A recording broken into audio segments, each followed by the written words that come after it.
할렐루야. 오늘도 귀한 예배 자리 가운데 주님이 거하시는 자리 가운데 나오신 우리 성도님들 환영하고 축복합니다. 이 시간 사람의 소리에 집중하는 것이 아니라 주님의 말씀을 붙잡고 오늘 하루도 믿음으로 살아갈 수 있는 여러분이 되기를 주님의 이름으로 축복합니다. 오늘 말씀은 이해하지 못할 고통 속에서라고 하는 제목으로 말씀을 나누려고 합니다. 오늘 함께 나눌 이 시편 79편은 시편 74편의 말씀과 마찬가지로 예루살렘이 바벨론에게 무너졌을 때, 그러니까 고통 가운데 있을 때 지어진 시입니다. 단순히 이 시편은요, 그저 단순히 슬픈 노래가 아니라 하나님께 울부짖으며 도우심을 구하는 회개와 간구의 기도이기도 합니다. 그래서 오늘을 살아가는 우리들에게 큰 울림을 주기도 하고 큰 도전을 주는 말씀입니다. 그래서 우리가 말씀을 통하여서 오늘 그 은혜를 다시 한 번 더 붙잡을 수 있기를 간절히 소망합니다. 우리도 이 땅을 살아가다 보면 우리가 이해하지 못할 어려운 사항들을 직면하곤 합니다.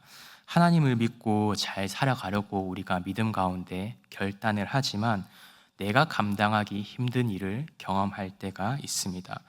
도대체 왜 나는 이렇게 믿음 가운데 결단하고 하나님의 뜻을 구했는데 왜 이렇게 내가 이해하지 못할 어려움들이 내 삶 가운데 다가오는 것인지, 나는 정말 간절하게 주님 앞에 기도했는데 왜 하나님 아버지의 뜻은 내 삶 가운데 왜 한 번도 보이지를 않는 것인지, 이런 상황을 직면하게 될 때 하나님 아버지께서 정말 존재하시는 분이신가, 내 삶 가운데 나를 인도하고 계신 분이신가 라고 하는 의문이 들 때가 있습니다.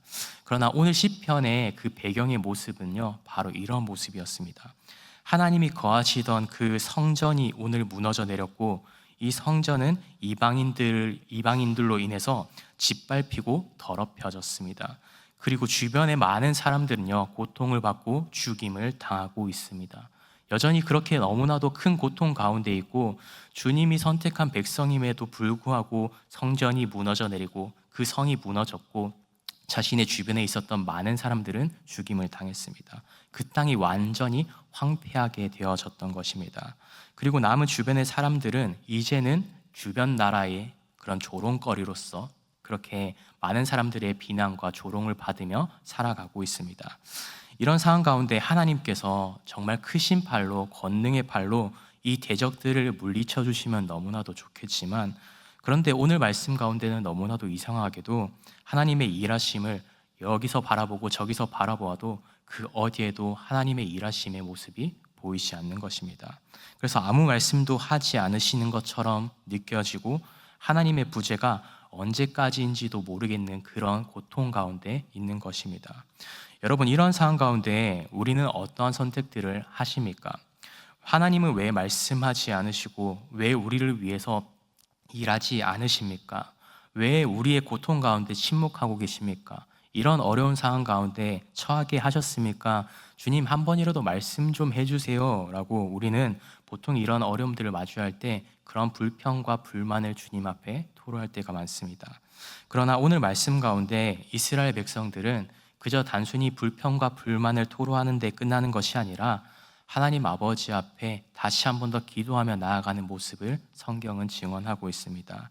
그래서 우리가 어려움을 경험하게 되었을 때, 내가 이해하지 못하는 상황을 직면하게 되었을 때 어떠한 모습으로 그분 앞에 나아가야 하고 그분 앞에 세워져야 하는지에 대해서 오늘 말씀은 우리에게 이야기하고 있습니다.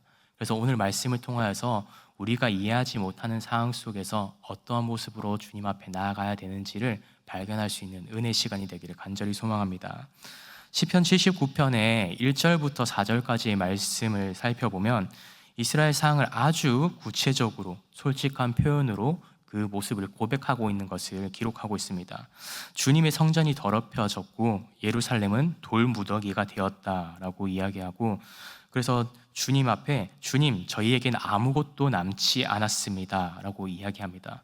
그리고 우리는 이웃에게 비방거리가 되었고 이웃에게 조롱거리가 되었습니다 라고 이야기하고 있습니다.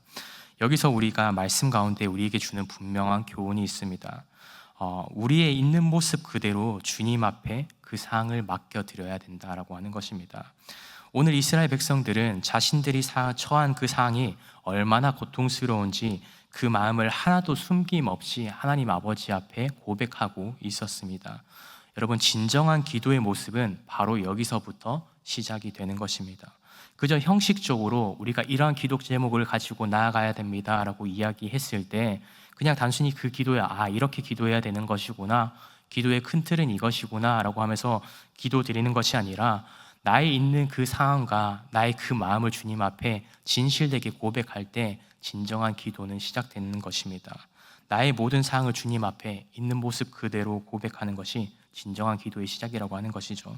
그래서 하나님께서는 우리가 모든 것을 그냥 극복하고서 그 뒤에 오는 것을 기다리시는 분이 아니십니다. 주님, 저한테 이러한 어려움들이 있었는데 주님, 제가 이거를 제 힘으로 열심히 해결했습니다. 저 훌륭하게 잘했죠? 라고 기도했을 때 주님께서는 그 모습을 기뻐하시지 않는다라고 하는 것입니다. 주님, 저에게 이런 어려움들이 있고 제가 이해하지 못할 사항들이 제 삶 가운데 펼쳐지고 있는데 제 힘으로 이것을 감당하기 너무나도 어렵습니다 라고 고백하는 그러한 고백을요, 주님께서는 더욱이 기뻐하십니다. 그래서 우리가 기도할 때 언제나 나의 연약함과 나의 부족함을 고백하는 것은 어렵습니다. 그 있는 모습 그대로 고백하는 것은 사실 쉽지 않습니다. 그러나 주님께서 진정으로 원하시는 모습은 우리가 가지고 있는 사항을 그대로 주님 앞에 고백하고 내가 가지고 있는 그 마음을 주님 앞에 고백할 때 주님께서는 그 기도를 기뻐 받으신다라고 하는 사실을 꼭 기억할 수 있는 저와 여러분이 되기를 간절히 소망합니다. 그래서 말씀 가운데 성경에서 그리스도인들의 연단에 대해서 이야기할 때 이 연단이라고 하는 것은 그저 인내하고 참고 견디고 담아두는 것이 아닙니다. 그분 앞에 모든 사항을 다 드리는 것입니다. 슬픔이나 억울함까지도 다 맡겨드려야 되는 것입니다. 그렇게 주님 앞에 우리의 모든 상황과 모든 생각을 진실되게 고백할 수 있는 오늘 이 시간 되기를 주님의 이름으로 축복합니다. 그렇게 우리가 있는 모습 그대로 이렇게 주님 앞에 기도하고 난 뒤에 또 다시 우리가 가져야 되는 모습에 대해서 오늘 말씀은 우리에게 교훈합니다. 어떻게 교훈하고 있냐 하면 8절 말씀에 이렇게 얘기해 주고 있습니다. 모든 죄를 자복하고 긍휼을 구하는 마음을 가져야 한다라고 얘기합니다. 그래서 8절에는 이렇게 이스라엘 백성들은 고백하고 있습니다. 우리 조상들의 죄를 기억하지 마시고 우리가 매우 가련하게 되었다는 것을 주님 꼭 기억해 주십시오라고 기도하고 있습니다. 그리고 9절 하반절에는 우리의 죄를 사해 주십시오라고 고백하고 있죠. 이스라엘 백성들은 기도할 때 어떤 모습으로 기도했는가 하면요, 단순히 주님 제가 힘듭니다, 주님 그냥 저 힘드니까 도와주세요 라고 기도하지 않았습니다. 그들은 스스로의 삶의 모습을 돌아보면서 주님, 제 삶 가운데 이러한 모습들이 있었는데 제가 잘못한 것일까요? 제가 연약해서 그런 것일까요? 주님, 제가 그 뜻을 분명히 알지 못하겠지만 그럼에도 불구하고 주님의 은혜로, 주님의 긍휼로 내 삶을 돌봐주십시오 라고 고백했던 것입니다. 우리 삶 가운데 모든 고난은 우리의 죄로 인해서 오지는 않습니다. 너무나도 성경 가운데 유명한 인물 욥이라는 인물을 우리가 잘 알 것입니다. 욥의 고난은 그저 그의 잘못으로, 그의 죄됨으로 인해서 다가오지 않았습니다.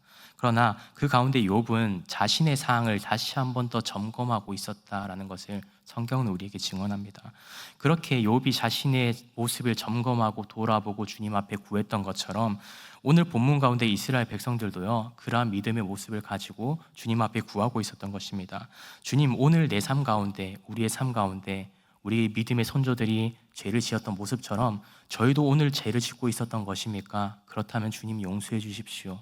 우리의 연약함을 주님 돌봐 주십시오 라고 주님 앞에 구하고 있었던 것입니다. 그래서 주님 앞에 이렇게 제가 소홀했던 것은 없습니까? 우리 조상들의 죄처럼 반복하는 것들이 있다면 다시 한번 더 점검해 볼 수 있게 해주십시오 라고 주님 앞에 기도했던 것입니다. 하나님 아버지께서는 이렇게 진심으로 자신의 삶을 돌아보고 자신의 연약함을 고백하는 사람의 기도를 결코 흘려 들으시지 않습니다. 그래서 시편 51편 말씀엔요, 하나님은 상한 마음의 심령을 그냥 멸시하지 않으신다라고 이야기합니다. 하나님은 결코 상한 심령의 그 고백을, 그 간절한 마음의 고백을 흘려보내시는 분이 아닙니다. 그 마음을 고백하고 전심으로 자복하고 긍휼을 구하는 그 기도를 기뻐 받으십니다. 그리고 그 기도 가운데 응답하십니다. 그래서 우리도 이러한 신앙처럼 주님 앞에 겸손히 자복하고 겸손히 기도하는 모습을 가질 때 주님께서는 그 기도를 기뻐 받으시는 줄 믿습니다. 그 기도의 응답을 오늘 받아 가실 수 있는 우리 은성의 모든 성도님들이 되시기를 주님의 이름으로 축복합니다. 그리고 우리 마지막으로 이스라엘 백성들의 모습을 한 가지 더 살펴보기를 원합니다. 이스라엘 백성들의 모습 속에는 그저 그 고난 가운데 벗어나고 싶다고만 기도하지 않았습니다. 그들은 이렇게 말하고 있는데 9절 말씀에 주의 이름의 영광스러운 행사를 위해서 주님 우리를 도와주십시오. 주님의 영광을 위해서 우리를 건져주십시오 라고 고백하고 있습니다. 이 표현은 그저 하나님 우리가 좀 편하게 되게 해주십시오 라고 고백하는 것이 아닙니다. 이 사항을 통해서 하나님 아버지의 이름이 다시 한 번 더 높아지기를 간절히 소망합니다. 주님의 이름을 높여질 수 있도록 우리의 삶 가운데 주님의 은혜를 흘려 보내주십시오 라고 고백했던 것입니다. 어제 담임 목사님 설교 가운데 이런 내용이 있었죠. 수넴 여인이 이렇게 엘리사에게 그 기도를 요청했을 때 그저 그 지팡이를 받고 만족하지 않았다라고 하는 것을 말씀해 주셨습니다. 그리고 우리는 그 엘리사의 지팡이만을 바라보고 그것을 통해서 만족할 때도 있지만 그 지팡이를 보고 만족해야 하는 것이 아니라 그 가운데 하나님 아버지를 더 바라보아야 한다라고 하는 말씀을 들었었습니다. 그렇게 우리가 기도할 때 그저 단순히 우리의 사항을 해결해 주십시오 라고 하는 기도를 하고 만족하는 것이 아니라 그 가운데 임하실 하나님 아버지의 은혜와 하나님 아버지의 영광을 바라보는 우리가 되게 해주십시오 라고 기도할 때 주님께서는 그 기도를 간절히 부르짖는 그 기도를 들으시고 그 기도에 응답해 주신다라고 하는 것입니다. 그래서 오늘 이스라엘 백성들은 이렇게 기도하고 있었던 것입니다. 우리의 어려운 사항을 가장 먼저 해결해 주십시오 라고 하면서 그 마음을 가장 우선적으로 둔 것이 아니라 이 사항이 있지만 하나님 아버지의 영광이 우선되길 원합니다. 하나님 아버지 그 영광의 자리를 빛내게 되었을 때 우리의 삶도 주님께서 인도해 주십시오 라고 간절히 기도했던 것입니다. 그래서 이러한 기도를 드릴 때 하나님 아버지께서는 그들의 기도를 들으셨습니다. 그래서 오늘 우리도 그러한 믿음의 기도를 할 수 있는 저와 여러분이 되기를 주님의 이름으로 축복합니다. 말씀을 좀 정리하겠습니다. 하나님은 그저 단순히 주일에만 이렇게 일하시지 않습니다. 오늘도 지금도 여전히 우리와 함께 하시며 우리에게 다가오시는 분이십니다. 우리가 이해하지 못할 때도 하나님은 그 선하신 뜻을 계속해서 이루어 가십니다. 그러니 오늘 말씀은 우리에게 이렇게 교훈하고 있는 것이죠. 우리가 할 수 있는 최선은 지금 내 삶의 자리 가운데 하나님 아버지를 찾아가는 것입니다.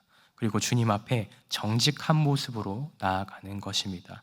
있는 모습 그대로 주님 앞에 나의 모습을 고백하고 내 연약함을 주님 앞에 고백하고 나의 있는 그 중심의 마음을 주님 앞에 올려드리며 정말 내 마음을 주님 앞에 드리며 그 가운데 회개함으로 그 긍휼함을 구하며 나아갈 때 하나님께서는 우리의 삶을 통하여서 영광 받기를 원하신다라고 하는 것입니다. 이러한 고백들이 우리의 삶의 자리에서도 계속해서 일어나기를 간절히 소망합니다. 그래서 우리의 기도의 고백에서도 이렇게 그 기도의 고백들이 일어나기를 주님의 이름으로 축복합니다. 이러한 고백들이 우리 삶 가운데 일어날 때 주님께서는 이스라엘 백성들을 다시 한 번 더 인도해 주셨던 것처럼 오늘 우리의 삶의 자리 가운데 살아갈 때도 주님의 인도하심을 체험하게 될 것입니다. 그래서 이번 한 주간 삶 가운데 그렇게 간절히 바라는 마음으로 주님 앞에 나아가고 주님의 인도하심을 체험하는 우리들이 되어서 정말 주님께서 역사하셨고 주님께서 인도해 주셨고 이번 한 주간 삶 가운데서도 정말 주님의 은혜를 우리가 가득 누렸다라고 하는 것을 정말 믿음 가운데 서로 고백할 수 있는 우리 은성의 모든 성도님들이 되시기를 주님의 이름으로 축복합니다. 기도하겠습니다. 사랑과 은혜 주님 감사합니다. 오늘 우리는 사실 너무나도 연약한 존재입니다. 상황이 어렵고 힘들 때 어떠한 믿음의 모습이 어떠한 기도가 필요한지 알면서도 그 말씀대로 실천하기 어려운 것이 우리들의 모습입니다. 그러나 우리가 하나님의 말씀을 통해서 우리가 어떠한 모습으로 주님 앞에 서야 되는지 말씀해 주신 것 그대로 그러한 모습으로 우리가 세워지길 소망합니다. 우리의 모든 사항을 있는 모습 그대로 고백하게 하시고 우리의 마음을 주님 앞에 온전하게 고백하게 하시고 주님께서 우리의 삶을 통하여서 영광 받으실 것을 간절한 마음으로 기도하며 나아갈 때 우리의 삶에 이전에 경험하지 못했던 하나님 아버지의 은혜를 경험하게 되는 우리들이 될 수 있도록 주님 이 시간 우리의 간절한 기도를 들어주시옵소서. 우리의 진실된 기도의 고백들이 일어나게 될 때 주님께서는 그 기도를 기뻐 받아주시고 우리의 삶에 함께 해주심을 통해서 그 은혜를 우리 삶 가운데 오늘 하루도 이번 한 주간도 가득 그 은혜를 누리며 살아갈 수 있는 우리들이 되기를 주님 앞에 간절히 소망하오니 주님 영광 받아주시고 우리 삶 가운데 늘 동행하여 주시옵소서. 예수 그리스도 이름으로 간절히 기도드립니다. 아멘.